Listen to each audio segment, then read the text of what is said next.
The IEC says it's recorded abnormally high voter turnout during the first two by-elections in KwaZulu-Natal this week, reflecting a new pattern in hung municipalities.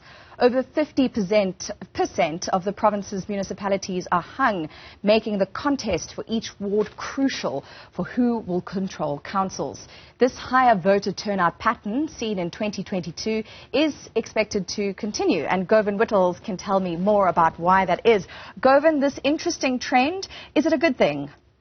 Well, it certainly is a good thing for South Africa's democracy. It bucks an initial trend which was picked up first in 2016. Remember the cold weather when we first saw people staying away from the polls?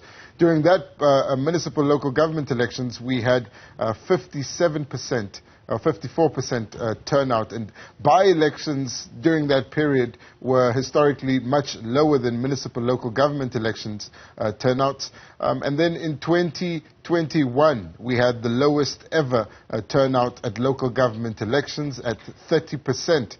Still then, by-elections were turning out at much lower than that, sometimes between 18% and 27%. But now we have something else that's emerging. It's a different trend that seems to be emerging because of hung municipalities.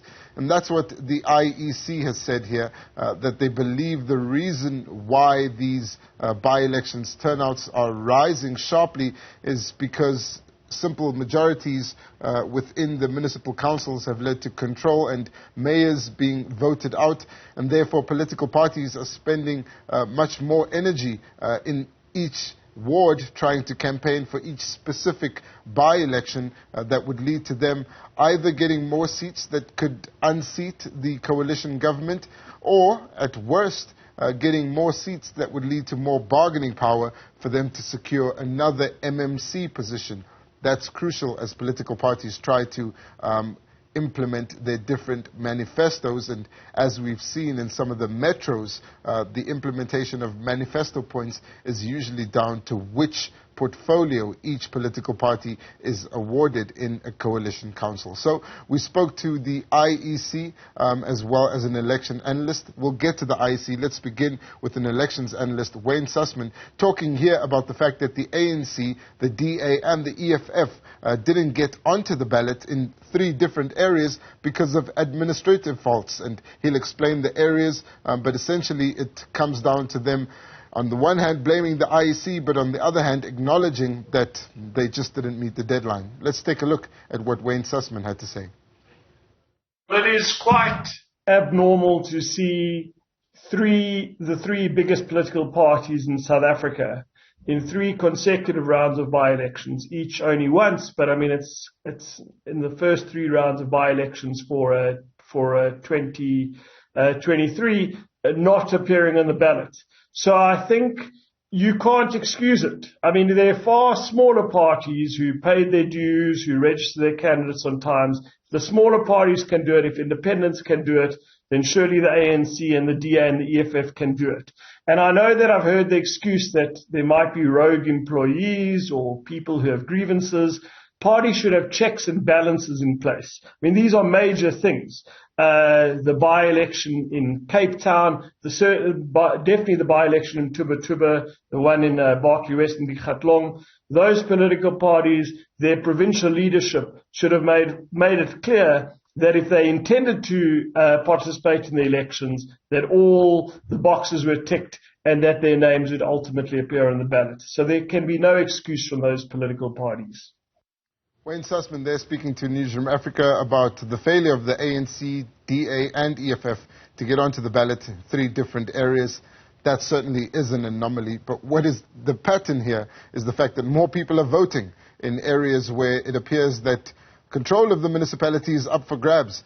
Interestingly, in KZN, in one of the areas in the Msunduzi municipality, the DA increasing its majority where 62% of the voters came out to vote. That's, of course, double what the voter turnout was during the 2021 local government elections. That's a trend that's continued from 2022, and the IEC in KZN says it's one that they're encouraged by and hopes will continue. Let's take a look at what they had to say. This has not been the trend with by-elections in the past. I think what is happening now, political parties, because of the nature of municipalities that we got after the 2021 general election, we have a lot of hung municipality. Over 50% of the municipalities in the provinces are hung. So you will see political parties putting a lot of resources during the campaigning season in by-elections, which then says they zoom in on the ward that has got a by-election, which tends to have an impact on the voter turnout. We are beginning to see a trend, particularly after the 2021 elections. All political parties put a little bit more resources on by-elections now because it's an opportunity for them to take over the municipality, because most of them are governed by coalition arrangements. Govan, interesting to hear there the work that political parties are doing to kind of activate voters for those by-elections. But is it also possible that perhaps people themselves are seeing these by-elections as an opportunity to sort of put their weight behind political candidates that they think are viable to deal with very granular day-to-day issues? Yeah, we're certainly seeing service delivery issues taking center stage.